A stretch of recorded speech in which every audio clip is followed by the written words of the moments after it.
my name is Henrik Palmgren. Thank you for listening to Red Ice Radio. We have speaker Ian Crane back with us on the program today to discuss his latest series of talks that he has been doing on the BP oil spill, population reduction and the end of an age. ianrcrane.co.uk is his website.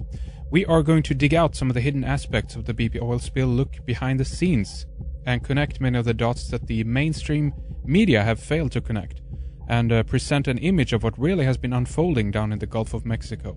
What is the bigger agenda? Is it depopulation?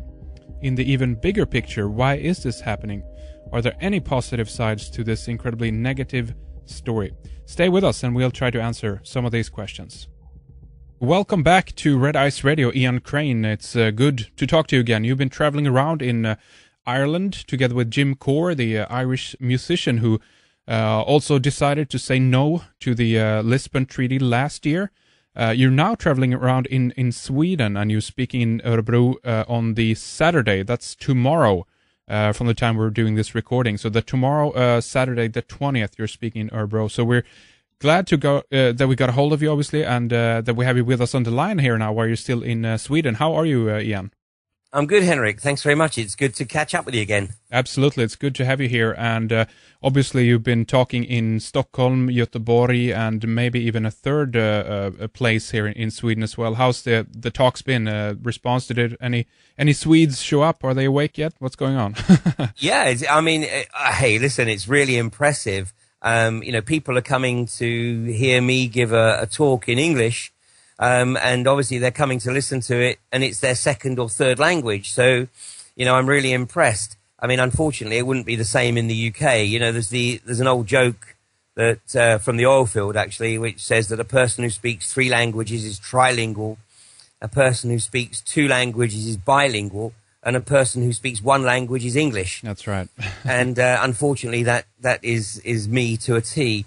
But yeah, it's been fantastic. I mean, we had over 100. No, sorry, we didn't have. We had, I think, about 80 people in Stockholm a few nights ago, and then we had, I think, about 35 or so in Malmo, mm-hmm. and a similar number again in Gothenburg last night. Excellent. So at least some of the people are attending and so forth as well. And obviously, you've been talking about the BP oil spill, connecting this with the population reduction agenda and what you call the end of an age. And of course, this is appropriate. As we've talked about before, you have a background in the oil industry as well. So in terms of what is going on now with the latest in the oil spill in the Gulf, we don't hear much, of course, or I personally don't anyway. It's not a big news item anymore.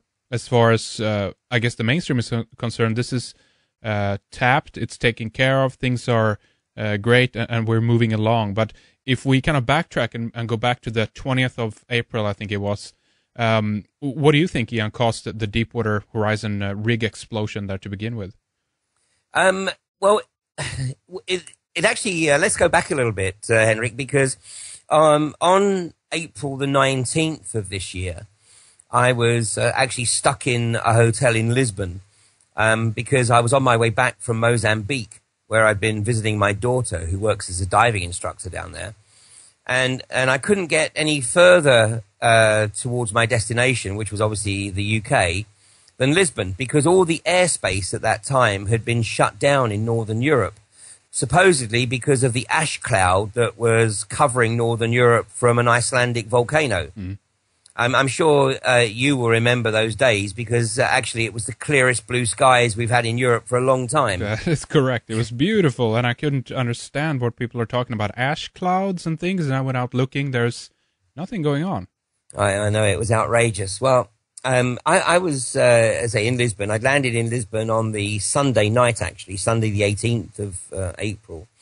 And you know what? When I woke up in the morning, it was one of those moments where, I woke up and I thought, oh, my God, it's April the 19th. Well, of course, that's not rocket science, because the previous day was April the 18th. But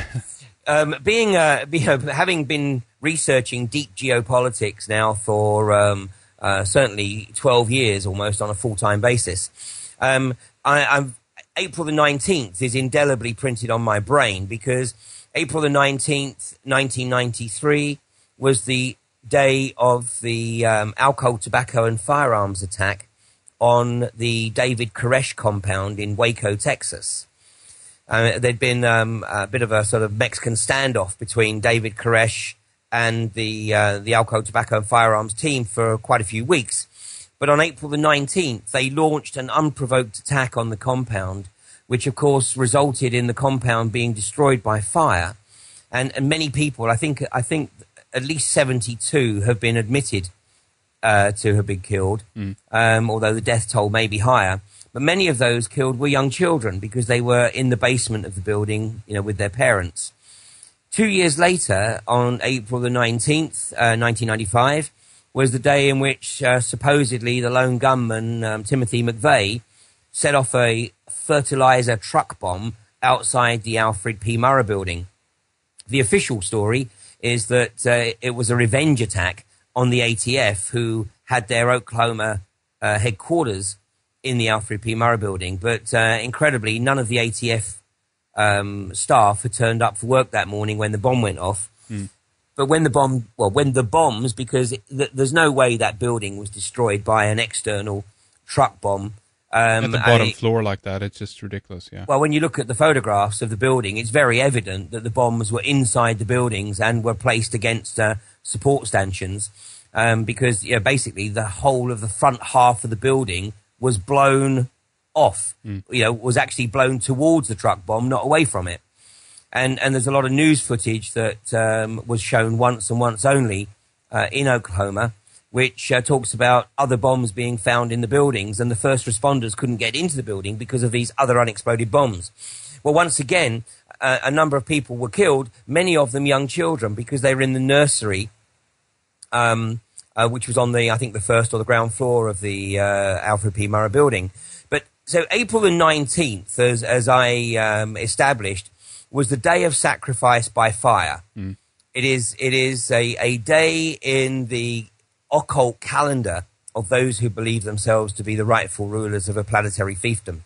And so if we look through history, we can see that many events have occurred over the 2 days of April 19th, 20th. I mean, just as the Columbine High School massacre was April 20, I think 2001. Hitler's birthday is April 20. That's right. Ironically, the British Queen's birthday is April 20th. And the current Pope, not John Paul, of course, Pope Benedict. Pope Benedict was actually appointed to his position as pontiff on April the 19th, 2005. And I don't believe that, that there's any coincidence or accident in that at all. So anyway, when I was in the hotel in Lisbon, I thought, my God, these guys, they're going to perpetrate another event. They're going to do another sacrifice by fire. So I actually sent out a newsletter to my distribution list, which at the time was about 8,500 people or so. And I put this newsletter out and said, be very vigilant, because I have a very strong sense of foreboding that these guys are going to launch another false flag attack that's going to result in a significant number of deaths, and probably by fire. Well, of course, the following morning when I woke up, April 20th, and through April 20th, nothing occurred. But then the following morning, of course, when I woke up in Europe, April 21st, I was getting emails from people saying, Ian, the Deepwater Horizon rig that's exploded in the Gulf of Mexico, is this the event you were talking about? Well, initially I said, I don't think so. And my reaction really was influenced by my 20 years in the oil industry, and I didn't want to believe that my former colleagues in the oil industry could ever be guilty of perpetrating such an event. So initially I said, no, I don't think so, but let's stay vigilant and see what else comes in from around the world. I even spoke at a deep geopolitics conference in California in the middle of May. And even then, even so 3 weeks after the Deepwater Horizon event, even then I was still reluctant to acknowledge that it was anything other than a series of unfortunate accidents. But the following week, by the end of the third week of May, I had pulled together sufficient evidence to convince me that it was indeed a very carefully planned, very carefully calculated, contrived event, and it was indeed a population reduction event. And so through June and July, I started to put out newsletters, containing more and more information about, what was occurring. Because one of the things that shocked me, Henrik, was that there was nothing in the European media, really, about what was going on in the Gulf Coast. In fact, in the British media, there was even the allegation that the whole thing had been so totally exaggerated. It was a deliberate attempt to demonize BP. And, I mean, obviously, nothing could be more outrageous. And there's even an article that I use in my presentations today from August the 6th, 2010, where there's a reporter, and the article was a double-page spread in the Daily Mail. And this guy had obviously been to sort of parts of the Gulf Coast where the oil hadn't reached the shore. And he was basically claiming that, this was an outrageous attack on British industry. He had toured the Gulf Coast region, and there was no sign of oil. It was totally exaggerated. The whole thing was actually over. Well, of course, nothing really could be further from the truth. But I later established why that article appeared. So maybe we come back to that in a little while. Right. But just to come back to my sense of foreboding here.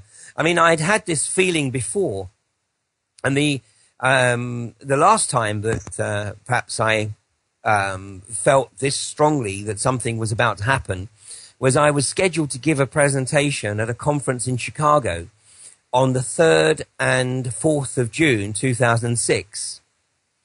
And before I went to Chicago, I had this, again, very serious feeling that the perpetrators of events like 9/11 and the London bombings were not going to let the date of the 6th of June 2006 pass without leaving their mark. Because obviously it would have been the 6th of the 6th of the 6th. Right. So I thought, what are they going to do? So I sort of, sat back and went into some contemplation. And I thought, they're going to hit whatever is the zip code of 60606. So I Googled the zip code of 60606 and discovered that it was Sears Tower, Chicago. And I thought, this is just an incredible coincidence. I'm scheduled to give this presentation on the morning of Saturday, the 3rd of June. And now I've just Googled the fact that, the 60606 zip code is Sears Tower, just a few miles away from the hotel where I'm giving the presentation. So the first thing I did was change my air ticket so that I was flying out of Chicago on the 5th, just in case. And anyway, I gave this presentation on the Saturday morning. And fortunately, that presentation is still up on the web. If anybody Googles Ian Crane Chicago, they can find this presentation. And actually, I was giving the presentation on the Saturday morning, and it was a joint presentation with Annie Machon. And